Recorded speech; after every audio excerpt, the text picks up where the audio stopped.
ओम नमो भगवते वासुदेवाय। नमस्कार दोस्तों, स्वागत है आप सभी का हमारे चैनल भक्ति ज्ञान में। दोस्तों, आज मैं आपको अगहन मार्गशीर्ष कृष्ण एकादशी उत्पन्न एकादशी की व्रत कथा व महत्तम सुना रहा हूँ। सूत जी बोले कि हे ऋषियों, द्वापर युग में भगवान कृष्ण ने अपने परम भक्त पांडव पुत्र युधिष्ठिर से जो व्रत कहा था, सो उसी व्रत का वृतांत मैं तुमसे कहता हूँ। एकाग्रचित होकर सुनो। एक समय युधिष्ठिर ने भगवान कृष्णचंद्र से पूछा कि हे यदुनाथ, कृपा कर एकादशी व्रत की विधि हमें बताइए तथा उसके करने से क्या फल प्राप्त होता है। हे वासुदेव, उपवास के दिन जो क्रिया करनी चाहिए सो कृपा करके विस्तार पूर्वक मुझे सुनाइए। कुंती कुमार की यह बात सुनकर श्री कृष्ण बोले कि हे कुंती कुमार, तुमने आज बहुत उत्तम प्रश्न किया है, सो मैं तुमसे एकादशी व्रत का महत्तम कहता हूँ। तुम एकाग्रचित होकर सुनो। शास्त्रों के मतानुसार प्रथम हेमंत ऋतु में मार्गशीर्ष कृष्ण एकादशी से यह व्रत आरंभ होना चाहिए। दसवीं को सायंकाल में भोजन करके अच्छी तरह से दातुन इत्यादि करे ताकि दांतों में तनिक भी अंश ना रह जाए। उसके पश्चात रात्रि में कुछ भी नहीं खाना चाहिए और अधिक बोलना भी वर्जित है। एकादशी को प्रातःकाल 4 बजे उठकर सर्वप्रथम व्रत का संकल्प करें। जो विधि हम वर्णन करते हैं, अमुक संवत्सरे सम्मत का नाम ले, मार्गशीर्ष मासे कृष्ण पक्षे, पुण्यदायिनी एकादशी तिथो, अमुक वासरे जो बार हो, अमुक गोत्रोत्पन्नो जो गोत्र हो उसका नाम ले, अमुक नानवो हम अपने नाम का उच्चारण करने के पश्चात ब्राह्मण हो तो शर्मा हम, क्षत्रिय हो तो वर्मा हम, वैश्य हो तो गुप्तो हम और शूद्र हो तो दासो हम कहना चाहिए। सकल जन्म जन्मांतरार्जित पापानि तेषा समनार्थ एकादशी व्रत हम करिष्ये। इसके पश्चात शौच आदि से निवृत्त होकर नदी, तालाब, बावड़ी अथवा कुएं पर जाकर मिट्टी इत्यादि इस मंत्र का उच्चारण करते हुए अपने शरीर पर लगावे। अश्वकांते रथकांते विष्णुकांते वसुंधरे उददतापि धराहेन कृष्णेन सतबाहुना मृतिके हर में पापम यन्मया पूर्व संचितम त्वया तेन पापेन गच्छामि परमा गतिम। इसके पश्चात व्रत करने वाला शुद्ध स्नान करे। यह एकादशी का पवित्र व्रत चोर, पाखंडी, पर नारी, गामी, निंदक, मिथ्याभाषी और किसी भी पाप करने वाले पुरुष व स्त्री को नहीं करना चाहिए और न ही एकादशी व्रत करने वाले को ऊपर बताए पुरुषों से बात करनी चाहिए। यदि भूल से ऐसे लोगों से वार्तालाप भी हो जाए तो प्रायश्चित के रूप में भगवान सूर्यदेव के दर्शन करने से यह पाप दूर हो जाता है। स्नानोपरांत धूप, दीप, नैवेद्य इत्यादि 16 वस्तुओं से सत्य आत्मा से श्री विष्णु भगवान का पूजन करें और रात्रि को दीप दान करें। यह श्रेष्ठ कर्म भक्ति तथा श्रद्धा युक्त होकर करना चाहिए। रात्रि में सोना तथा स्त्री प्रसंग करना वर्जित है। एकादशी की समस्त रात्रि भजन, कीर्तन, मनन, सत्संग आदि करना चाहिए। पहले कभी जाने या अनजाने में कोई पाप हो गया हो तो उसकी क्षमा प्रार्थना करनी चाहिए। गुणी और धर्मात्मा पुरुषों को चाहिए कि कृष्ण पक्ष तथा शुक्ल पक्ष दोनों ही पक्ष की एकादशियों को समान समझे। ऊपर लिखी विधि के अनुसार एकादशी व्रत करने वाले भाग्यशाली पुरुष व स्त्री मन चाहा फल प्राप्त करते हैं और शंखोद्वार तीर्थ में स्नान करने के पश्चात श्री भगवान विष्णु के दर्शन करने से जो फल प्राप्त होता है वह एकादशी व्रत के 16वें भाग के भी समान नहीं होता है, ऐसा शास्त्रों का मत है। व्यतिपात के दिन दान करने से लाख गुना अथवा सूर्य चंद्र ग्रहण में कुरुक्षेत्र में स्नान करने से जो फल प्राप्त होता है वही फल एकादशी के व्रत से प्राप्त होता है और संक्रांति में दान करने का पुण्य 4 लाख गुना होता है। अश्वमेघ यज्ञ करने और 1000 तपस्वियों को 60 वर्ष तक भोजन कराने से तथा पंडितों और ब्रह्मचारियों को भोजन कराने से भी 1000 गुना पुण्य कन्यादान तथा भूमि दान करने से होता है और उससे 100 गुना पुण्य विद्यादान करने से प्राप्त होता है और विद्यादान से 100 गुना पुण्य भूखों को भोजन कराने से प्राप्त होता है। केवल अन्नदान से ही देवता और पितर दोनों ही तृप्त होते हैं, पर एकादशी के व्रत का पुण्य सबसे बढ़कर अधिक होता है। 1000 यज्ञों से भी अधिक एकादशी के व्रत का पुण्य होता है। एकादशी के व्रत का प्रभाव देवताओं को भी दुर्लभ है। रात्रि को जो प्राणी भोजन करते हैं उन्हें एकादशी व्रत का आधा फल प्राप्त होता है और दिन में भोजन करने से भी उपवास का आधा ही फल प्राप्त होता है तथा दिन में एक बार भोजन करने वाले को उसका भी आधा फल प्राप्त होता है। परंतु निर्जल व्रत रखने वाले का जो महत्तम होता है उसका वर्णन करने में देवता भी असमर्थ हैं। भगवान मधुसूदन के मुख से यह सब बातें सुनकर पांडव पुत्र युधिष्ठिर हाथ जोड़कर बोले कि हे भगवान, आप हजारों यज्ञ तथा लाख गौ दान से भी एकादशी के व्रत का महत्तम बड़ा बताते हैं।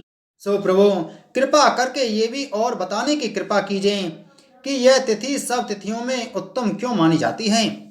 इसको विस्तार पूर्वक मुझे सुना दीजिए। पांडव पुत्र युधिष्ठिर की यह बात सुनकर भगवान श्री कृष्ण बोले कि हे युधिष्ठिर, सतयुग काल में एक मुर नामक एक भयंकर दैत्य था जो बलशाली और भयानक था। सो उस भयानक और प्रचंड शक्तिशाली दैत्य ने इंद्र, आदित्य, वसु, वायु, अग्नि आदि समस्त देवताओं को पराजित करके भगा दिया। तब इंद्र सहित सब देवताओं ने भयभीत होकर के भगवान उमापति भोले शंकर को अपने दुखों का कारण और उस महाप्रबल दैत्य का वृतांत कह सुनाया और हाथ जोड़कर बोले कि हे कैलाशवासी, अविनाशी मुर दैत्य के भय से भयभीत होकर समस्त सुरगण बेचैन हुए मृत्यु लोक में मारे मारे फिर रहे हैं।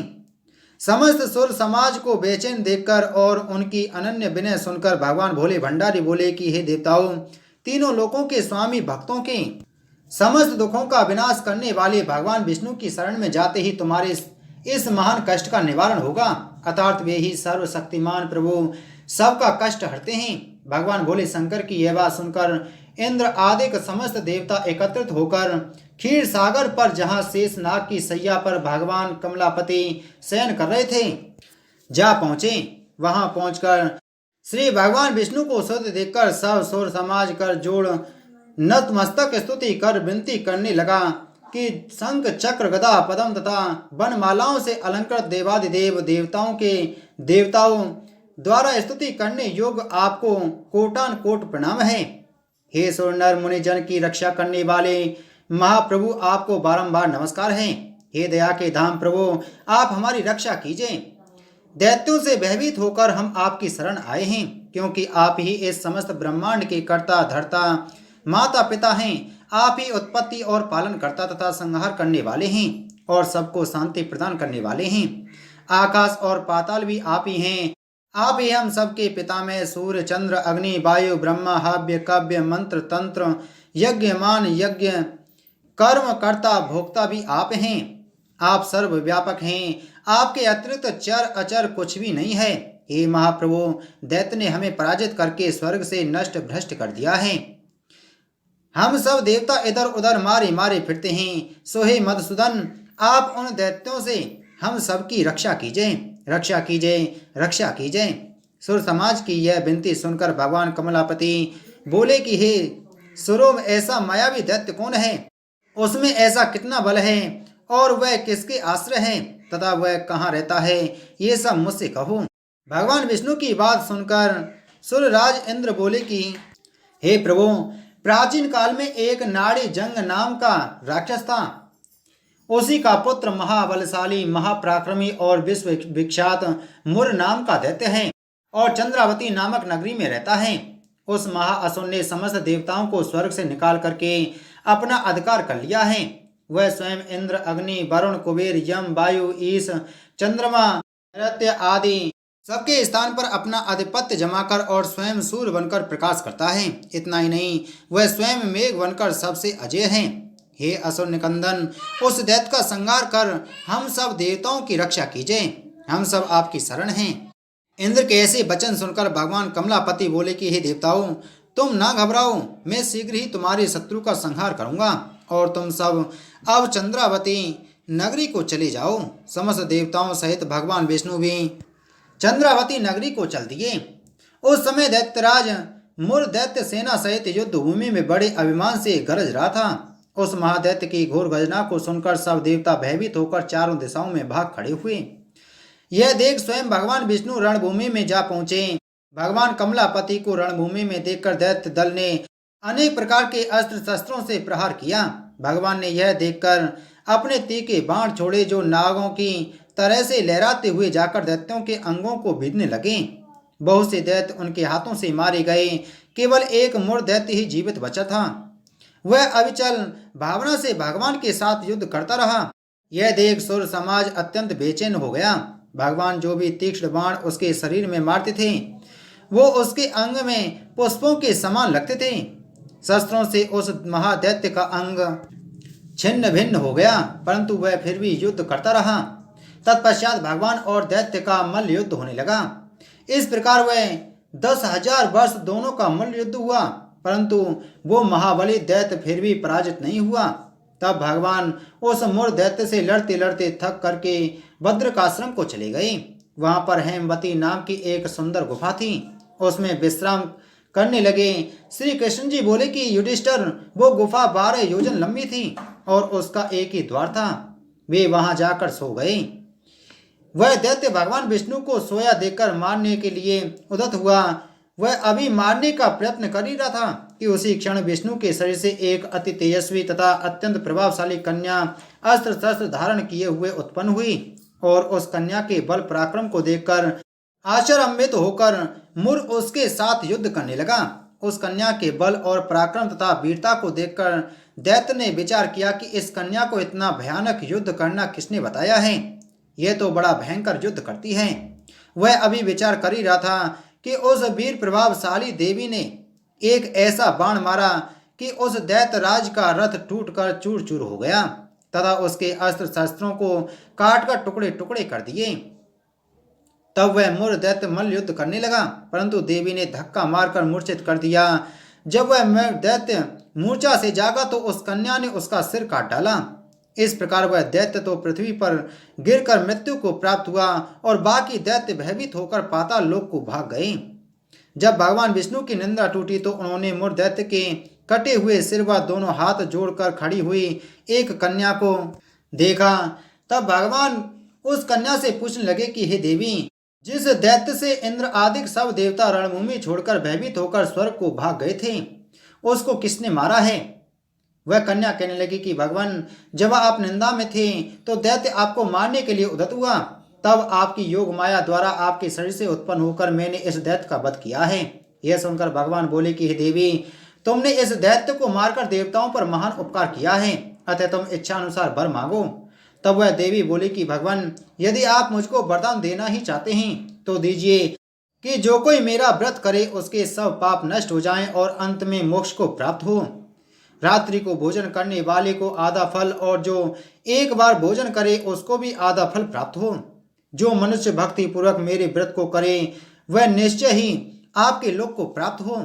जो कोई मेरे व्रत में एक बार भी भोजन ना करे उसको धर्म धन और मुक्ति प्राप्त हो। भगवान कहने लगे कि हे कल्याणी, ऐसा ही होगा।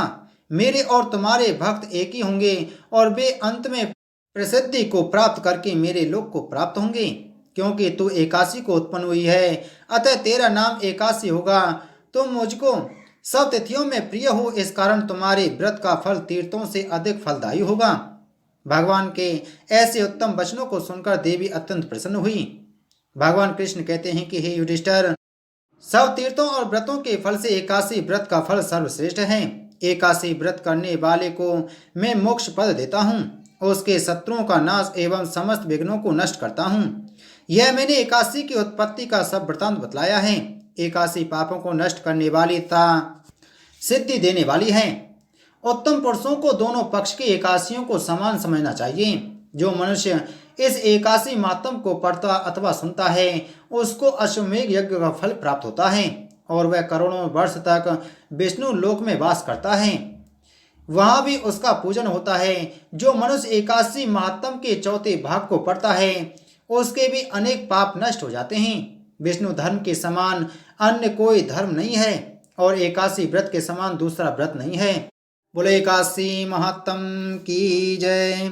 बोलो विष्णु भगवान की जय।